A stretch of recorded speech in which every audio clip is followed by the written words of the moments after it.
Welcome to the Gridiron Unfiltered podcast, powered by Recon Sports, the show where we take a deep dive into the world of sports performance. I'm your host, Danny Davis, and today we're diving into how sports performance, leadership, and authentic communication intersect to shape not only outcomes on the field, but also personal growth of athletes. Effective leadership goes beyond strategy. It's about creating an environment where athletes feel understood, motivated, and prepared for both competition and life after the game. Today's guest is a former Division I athlete and now head softball coach at Grandview High School, where she's led the team to 3 straight Elite 8 appearances. She blends on-field skill with mindset, trust building, and life-ready leadership, and also is the co-founder of Rain Delay, a company that strengthens team communication and connection. Liz Carter, welcome to the show. Thanks so much for having me. Absolutely. So one of the things that I feel like all former athletes really wish that they were doing at the end of the day was coaching high school sports. Can you talk about what led you into that transition, and what kind of was the pivotal moment of saying, I want to go into coaching now? That's a great question, and it actually comes from my nephew. So I come from a very big baseball family. My parents met at a baseball game. I was at a baseball game when I was like 10 days old. And so from a very young age, I knew that diamond sports were going to be a part of who I am. And that translated down to future generations. So when my nephew started playing baseball, it was an event. Everybody from the family came out. Like he became my husband, but my boyfriend at the time was like, why are we watching like an 8 and under baseball game? Like he just didn't understand. And so baseball's just always been a part of who we are. And I remember the first time he won a trophy, I was out there on the field, and as soon as I stepped onto the dirt, it just was like, oh, wait, I missed this. I missed feeling the dirt under my shoes, hearing that sound of it crunching beneath my feet. And I remember talking to my brother, and he said, you should get into coaching. So I started giving private lessons. It took me a while to coach a team because I really enjoyed that one-on-one connection that I had with athletes doing pitching and hitting lessons. And when I finally had the opportunity to become a high school coach, it was incredible. And I've actually found that the camaraderie between coaches is actually almost just as good as what happens on the field with the team. I love the community of coaches that I have around me. The coaches that I am fortunate enough to have on my staff are incredible human beings. They know the game really well. They're there for the right reasons, and we really help push each other to be better. So being a high school coach, I think, is different, especially from club environment.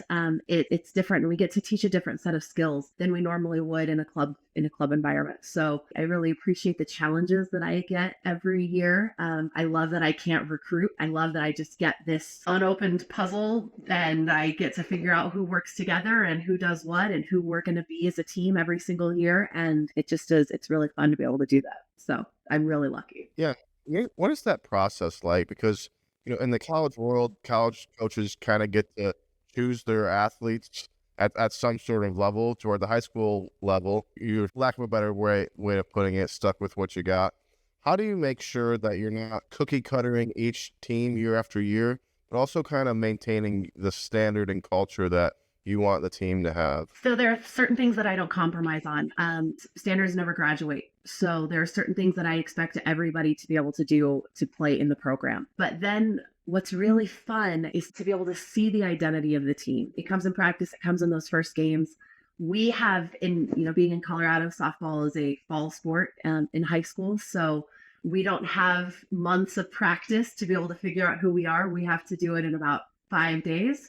And I'm not exaggerating on that. It's a really quick turnaround, but that's what's fun about it. And we kind of, we know who's going to be graduating. We know who's going to be coming back. We sometimes know who's coming in as an incoming freshman, but it's really fun to see who comes out and what version of them we get this year.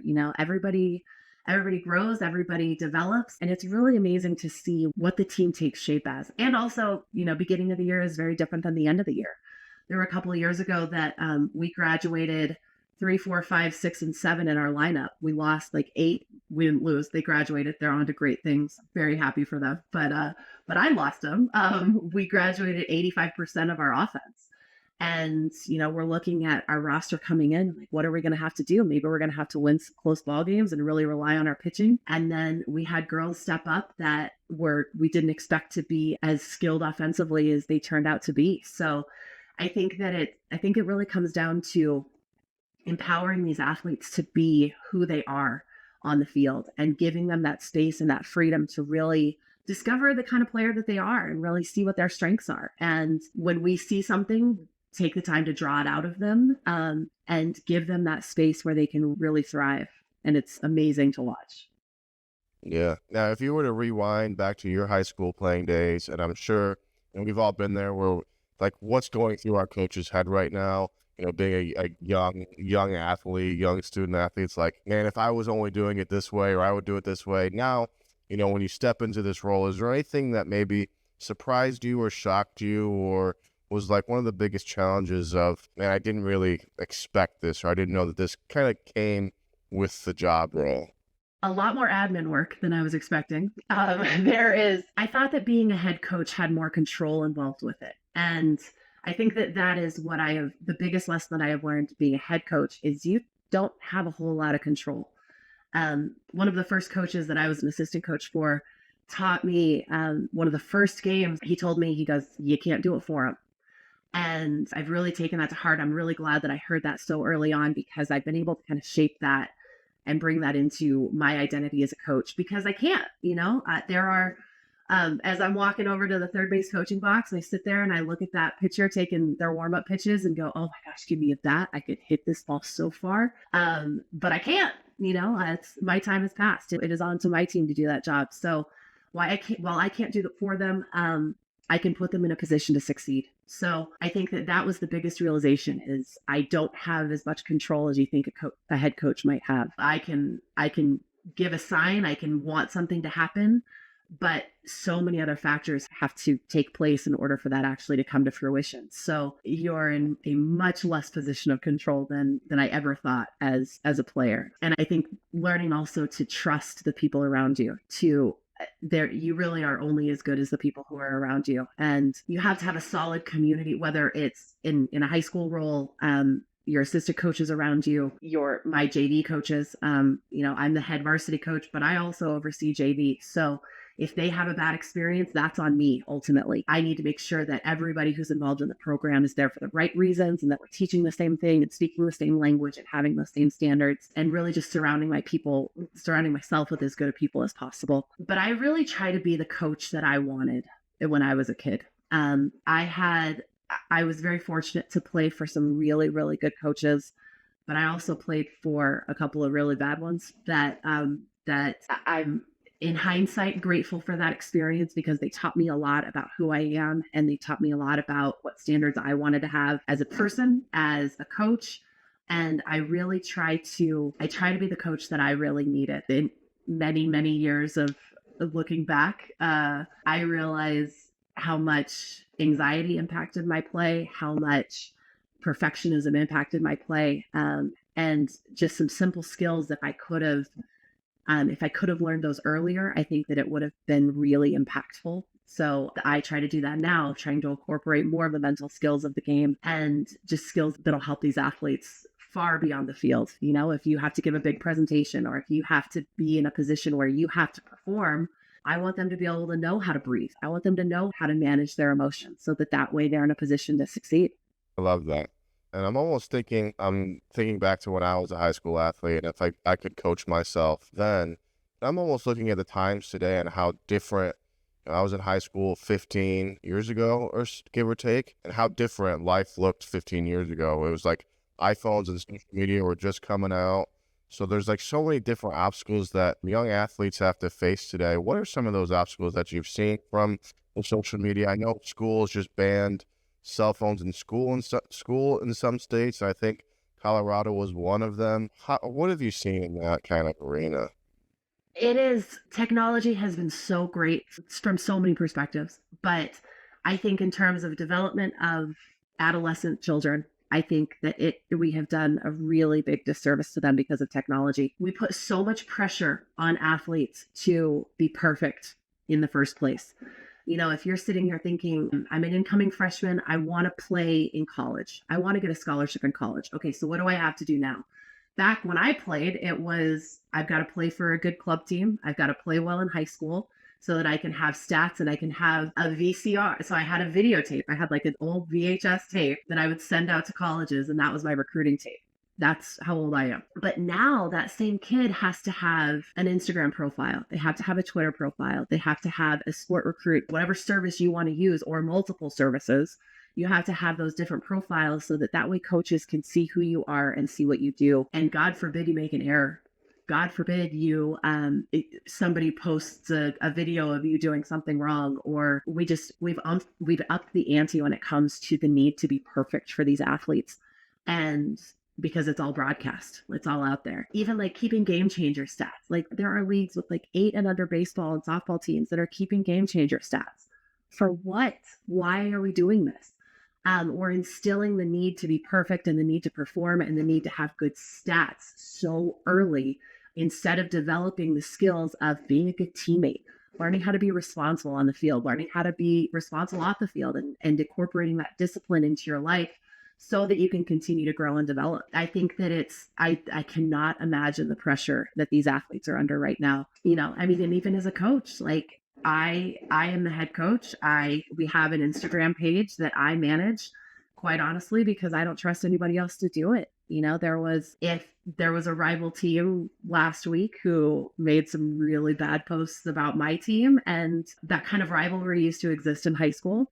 Now it can't really, because it's all broadcast online, and it can't have the same, I can't just have that same like lighthearted fun, like I'm going to steal your mascot or I'm going to do this. And some of the things that we probably would have been able to get away with in high school, you just can't anymore.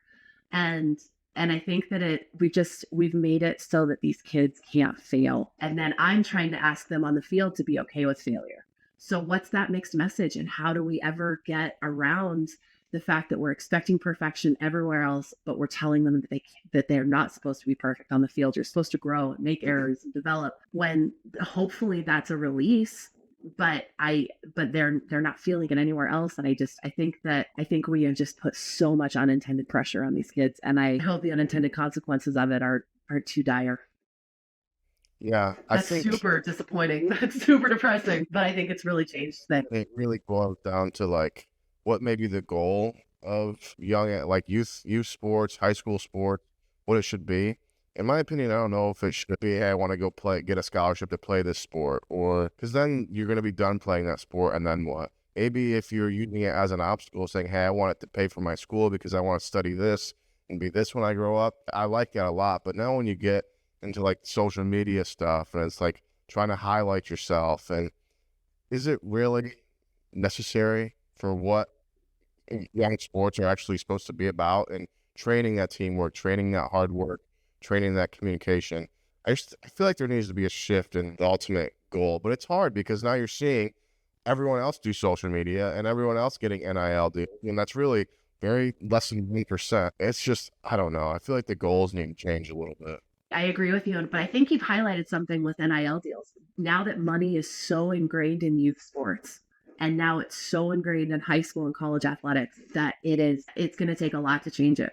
Because once money works its way in, it's hard to make changes. I think that's what you've seen on the youth level with, I'm limited just in terms of my experience with softball and baseball, but I'm sure it's the same way, where you have to have specialty coaches, and you have to have your own trainer, and you have to have your own agility coach and your defense coach and everything. And we're just pricing kids out of being athletes because we're making it so unattainable for them to just go out and play. I see this a lot when we'll have practice, and we'll try to keep it light and try to have fun, and just like, go make up a game, go play, just go play something. And the only thing I care about is having a winner. And the first time I did that, the girls, I literally just put a bucket out in the middle of the field, and I said, just go play a game, figure out a game. It can't be regular softball rules. Just go figure out a game. They had no idea what to do. They had never been asked that before, because we've created a generation of players that are just robots that are just, okay, I'm going to catch this ground ball. I'm going to catch this ground ball. I've got to throw it to third base. I've got to throw it here. And we've stripped the fun out of the game because we've made it so mechanical. We have taught them what to do. We have not taught them why we do it or any other way to expand upon what those skills are. And it's going to cost them, and there's part of me that thinks that money and the coach's ego is really the root cause of it. I look at catchers. So this year I've let my catcher call pitches, and we're 14 games into the season, 15 games into the season. We haven't played another team where the catcher is calling games. I can't remember the last time I've seen a catcher call a game. And we're teaching a generation of catchers how to not call a game. They're literally just ball receptacles. I'm just going to catch this ball and I'm going to throw it back here and back.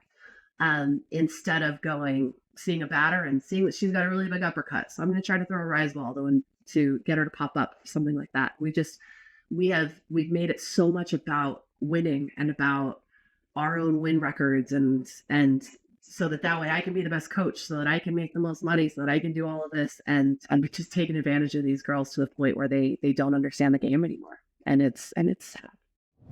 Before we jump back into the show, a quick shout out to one of our proud sponsors, Gardner Roofing. If you're looking for a roofer you can trust, Gardner Roofing has been Colorado's go-to team since 1998. They're family owned, built on integrity, and they treat every roof like it's their own. Whether it's repairs, a full replacement, or just a free inspection, Gardner Roofing is the name Colorado trusts. Check them out at gardnerroofs.com or give them a call at 303-332-6224. Gardner Roofing, their family has your family covered. It's almost like the only success metric right now is wins versus losses, when maybe there's so many other success metrics that we should be looking at. There could, but it's funny because we focus so much on wins and losses. We've stripped all of the meaning away from a win and a loss. A couple of weeks ago, we asked my team what would they rather have happen? Would they rather lose and have to run 5 laps or win and have to run 10? For me, that's an easy answer. Win. I have to run 100. Okay, but I won, right? That's cool. I can do that. Of my 14 girls, I had 11 say that they would rather lose because they didn't want to run as far. And this was a hypothetical situation. It wasn't like you're going to have to do this. Purely hypothetical. We just wanted to see where their heads were at. I think in making it so much about wins and losses, they've lost, winning has kind of lost its specialness. Winning it, learning how to win has been a lost art because they don't really care. They just kind of want but how did I do? Okay, we lost, but did I go 4 for 4? Okay, not mine. I can deal with that. We've stripped away that team aspect of it because we've made it so individualized. But that was the most shocking moment I've ever had as a coach, was when I had 11 girls say that they'd rather lose. I almost packed it in right there because I asked, what do you deal with that? How do you do it? So they're processing things so much differently than, you and I or our parents when we were in high school. And, it's understandable. And I don't even know how you fix it. I don't even know if it's fixable, but I will say that I'm happy that there's people at the helm like yourself that are coaching and mentoring these young athletes, and we all appreciate that. Can you tell us a little bit about your company, Brain Delay, and how you started that, what it was, and things like that? Yeah, so my business partner, Rachel Sanford, and we both met at grad school at the University of Denver. We met the first day of orientation, and she told me that she had played lacrosse at Duke. I said, I played softball at Boston University. And we just had that understanding of who we were as people because of our athletic experience. And I can always tell when somebody has never played team sports or when somebody has never worked in a restaurant or retail customer service environment. I think that those two things can really shape you as a person. So Rachel and I met and, we took some classes together, I created a friendship from that. And then once we graduated, we kind of drifted apart as people tend to do after graduation. And we were both working in corporate environments, and I decided that I wanted to leave corporate. I just started getting softball lessons, and I wanted to leave corporate and jump into coaching full time. And we happened to connect again, and she had left corporate and was coaching, and this is actually kind of cool. We both have MBAs, but we're eschewing our corporate lives to be able to coach. And So we just started connecting regularly and helping hold each other accountable to different things. And we found that our stories kind of dovetailed. And there would be a story that I would have with a player or a parent, and she'd be like, oh, I had that same experience. So we just started connecting on sports and realized that there was an opportunity here, especially to help coaches be better. So our goal with Rain Delay is to help athletes stay in their sport as long as possible. You can list every single stat there is about the impact that athletics can have on girls and the impact on their confidence, their impact on their leadership ability. They tend to be CEOs. They tend to have more success when it comes to business. And we wanted to help that by being coaches, by helping coaches be more effective. So our goal is to make youth athletics as good as it possibly can be, which is a very big goal. But we want to do it by helping coaches become more effective, become better communicators, so that they're able to create better relationships with their teams and that their athletes come back and stay in the sport. So it started as a book. And then as we were writing this book, Rachel had this idea for a card game. And so we call it Rain Delay because it's the intent is you can play it whether you are in an actual rain delay or if you've got 5 minutes between games or something like that. Just if you need a way to connect with your team, to get your team talking, being vulnerable with one another, laughing, this is a way to help them do that. We believe that that the team that laughs together wins together, and the more that a coach can help facilitate that, the better. But it's hard to do that as a coach because you have so many other things that you have to do. So am I going to sit here and take 10 minutes at practice and work on ground balls, or am I going to have 10 minutes to get these girls playing a silly game and getting them connecting more? And what we have found is that the teams that connect more have better chemistry on the field. So it's kind of like having an assistant coach in your bag of, well, what do I do if we've got 5 minutes or whatever needs to happen. So that's our flagship product, is our game Rain Delay. And then we've branched out from there and done, we have journals for athletes and coaches, guided notebooks to just help them understand more about who they are as a person, who they are as an athlete or a coach, and where they want to go. And then we've also been developing workbooks to help incorporate more mental skills into both an athlete and a coach's life, so that way they feel more empowered to handle the mental side of the game, which is so crucial. I mean, Yogi Berra said 50% of this or 80% of this game is half mental, whatever. I butchered that quote, but he was onto something because the mental aspect of the game is huge. And the more we can empower these athletes to understand that, the better. And then our most recent book is actually called the Comeback Workbook. And it is for athletes who have been injured or dealing with a season-altering injury. I spent the vast majority of my athletic career injured and learning how to deal with pain and learning how to maneuver those aspects of the game, because it's very different. It's different when you're hurt and instead of going to practice, I have to go see my physical therapist, or I'm having to choose. I know I'm in pain and I know that I'm going to have to deal with that pain, or I have to deal with the pain of not playing. So what do I do? How do I make that choice? How do I deal with all of that? So that's our most recent book. It is near and dear to my heart because it's hard to be hurt or injured and play and still be a part of your team. So we wanted to help athletes learn how to maneuver that. Yeah, I love that. I'm in the same boat where I was kind of in the corporate world, or I was in the Army, and I wanted to get back into sports and wanted to have my own company and just kind of go the entrepreneur route. What have you really learned during this process, and how has everything that you learned playing sports helped you be successful with the Rain Delay? It is that Rachel and I actually just had a conversation before you and I started speaking about how coaches always feel like they're never, because most coaches were athletes, and we feel like we constantly have to learn, constantly have to strive to get better. I think the biggest lesson that I have learned in this is, like, done is better than perfect. And sometimes you just got to get the job done. Sometimes you just got to figure it out. And you know what? I might not be 100% happy with this, but I'm 90% of the way there. Let's get it to market. Let's see what the audience says. And so I think that approach of, like, let's just get it out there and see what we've got has been a really crucial thing that we've learned. And also the importance of social media. I hate social media. I absolutely hate it. My daughter is 6.5 years old. When she was born, we kind of stepped away from social media. We decided we weren't going to put her pictures or anything on there. And having that perspective of like, oh, I don't have to like take this picture because I'm chasing likes or I'm chasing comments, really impacted me as a person. And then to start a business where you have to be on social media is hard. I hate it. So the importance of social media and the importance of just being authentic and being exactly who you are out there, is a little bit daunting for me, but it's been fun. And I'm really glad to have a partner in Rachel. She's been so helpful, and we push each other to be better. So I'm really grateful for her. Yeah, I feel the same way about social media.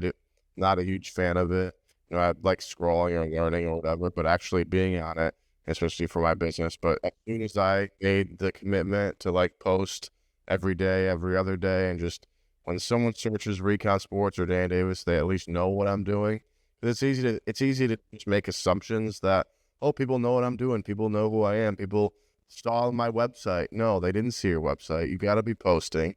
They gotta be in their reels. And but pushing through that discomfort that's what sports is all about. Yep, it's hard. It is very hard. That's awesome. Well, Liz, this has been a phenomenal conversation. Is there anything else that you'd like our fans to know about yourself, about the softball world, youth sports, rainy day? Oh man, it is. I think that the one thing that I wish that most parents knew is that it is more about the experience for your child, and it is more about teaching your kid to deal with some adversity, to deal with some struggle. I dropped my daughter off at school the other day, and I heard a mom talking to her daughter, and this mom said, very well intentioned, said, um, I hope everything that happens today is easy, and I hope that you don't have to struggle with anything. And I understand what that mom is saying. But as soon as I got the chance, I talked to my daughter after school, and I said, I hope that you do have to struggle with some things, because life is all about struggle. And the people who are the most successful are the ones who know how to deal with struggle, who are comfortable dealing with that struggle. And that's what I hope that I teach her. That's what I hope I teach my athletes, is that it's okay to deal with some adversity. That makes you tougher. It makes you have good stories. You're funnier. All of that stuff happens because of adversity. This life would be so boring if you didn't have adversity. And I wish that more parents were comfortable with their kids being a little uncomfortable within reason. There are definitely situations where you as a parent, you have to step in and you have to take care of your child, but knowing what's kind of a little struggle that they can handle versus a big struggle where you have to step in, I think is an important skill to know. And I hope that starts to take hold. Yeah, I love that. Liz, where could people find you at, learn more about the rain delay, learn more about yourself, anything? So so our website is raindelayforteams.com. And that's the same handle that we have on social media. Instagram and TikTok are two right now. Instagram is the one where we post on the most, but raindelayforteams.com. Phenomenal. Folks, go check her out. That's it for this episode. Make sure you subscribe to the Fan Day Nation so you don't miss out on future episodes. Thanks for watching, and we'll catch you next time.